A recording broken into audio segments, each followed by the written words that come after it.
Good afternoon, and was a warm, bright and sunny day. It is Thursday the 9th of May, and I'm in the reading up with a nice hot cup of tea and a parcel to continue unboxing. What I pulled out of here, I pulled out things like Wet Grandpa and where are we? Ruinous Palace of the Metagoras, or Gorgas, sorry. And the last thing I did was the very pretty Paleozoic Powell's Permian Nations book. So this is all content from the publisher Melsonian Arts Council, which is best known for the role-playing game Troika, which is a kind of a multiversal, multi-sphere role-playing game of travel and intrigue and mystery, as your player characters go from one weird setting to another. It might be fantasy, it might be science fiction, and it might be somewhere in between. But this is acid death fantasy.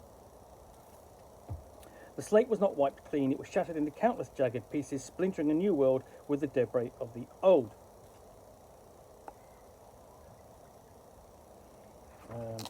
So we open up and we have got a nice little map there and a contents page.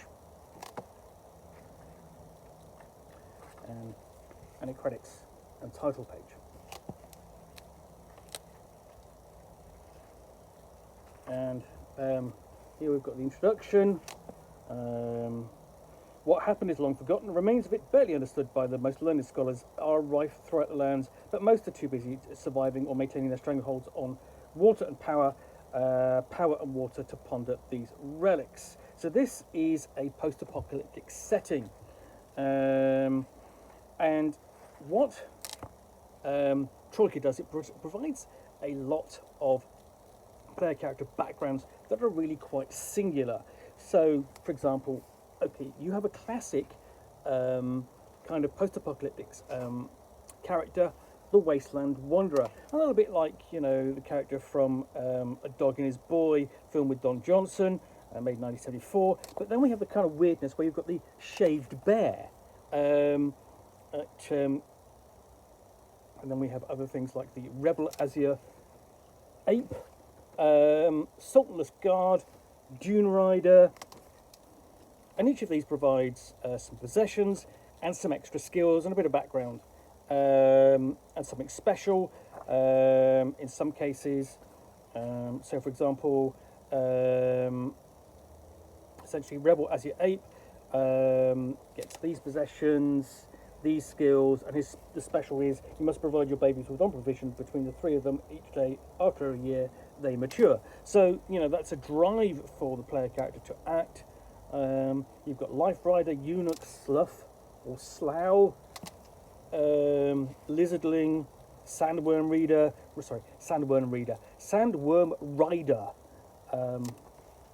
So lots of different occupations, which are all interesting and have sort of like a bit of a motivation to play, lots of interesting skills. And maybe even a bit more background, like, you know, sort of the technician of esteemed acquisitions. So, you know, that background is in possession of some of these items.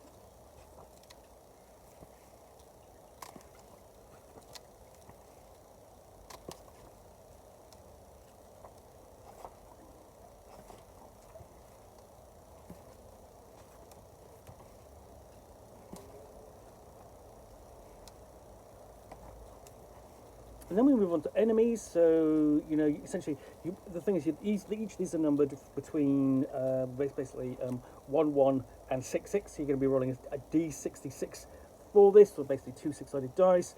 You've got enemies, and you've got the same kind of thing numbering system, such as, you know, for the Vomit Lizard, the Class Lizard, Dune Beetle, Sprinting Beast.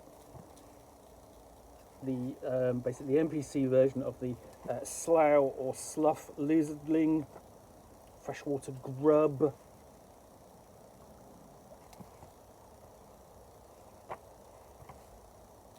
So lots of player character options, lots of NPCs and monsters. Very lightly drawn background, though, of course. But the thing is, a lot of the cases, the background is going to be or essentially the setting material is going to come across through the details of the monsters and the backgrounds of the characters of these, of these sections here. So, for example, says, Coated Squire, you're a hanger-on, a chronicler of desperate fights and a shameless fanboy. You know much of the theory of battle and none of the practicality. You'll probably yell directions to the sidelines a lot. Or Coated Man, you're one of the many pilgrims who travelled to the plastic sea, having chosen glory and young death above being worn down by the sands. You decided to test yourself in the world at large rather than die upon the plastic shores.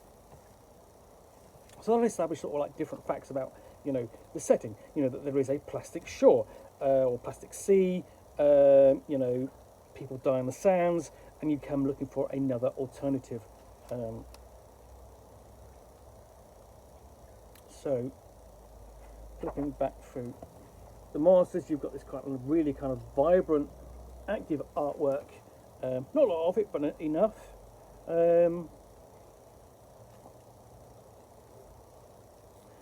And then, in terms of, so we'll get down to the end, and then we've got 1,000 Sultanates generator, a competitive fad for the moment, something to involve the characters in, and then a problem that the Sultanate might have, and stuff to do whilst they are there.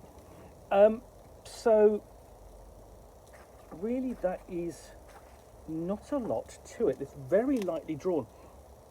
So I think the Game Master is going to have to work a little bit harder in order to bring this into play. Although there's lots of good character options and lots of monsters, this is really kind of a very base starting point for an interesting setting that will need a bit of development and sort of like and providing motivation and things to do by the Game Master. So a little bit of work involved in order to run that, I think. Anyway, I hope you've enjoyed this unboxing the Nook. If you have, then please do click on the like button down below. And of course, if you've got any comments or feedback, I do appreciate you taking the time to post those. And lastly, if you want to be alerted to get more unboxings of the Nook, where you'll see me out here with a package containing a book or game, in this case a role-playing supplement for Troika, which I will unbox and set about to the best extent of my knowledge for roughly 10 minutes or so, all of course accompanied by a nice hot cup of tea. Then please do click on the subscribe button down below. Thanks again for watching another unboxing of the Nook. I will be back again soon with another one. Bye for now.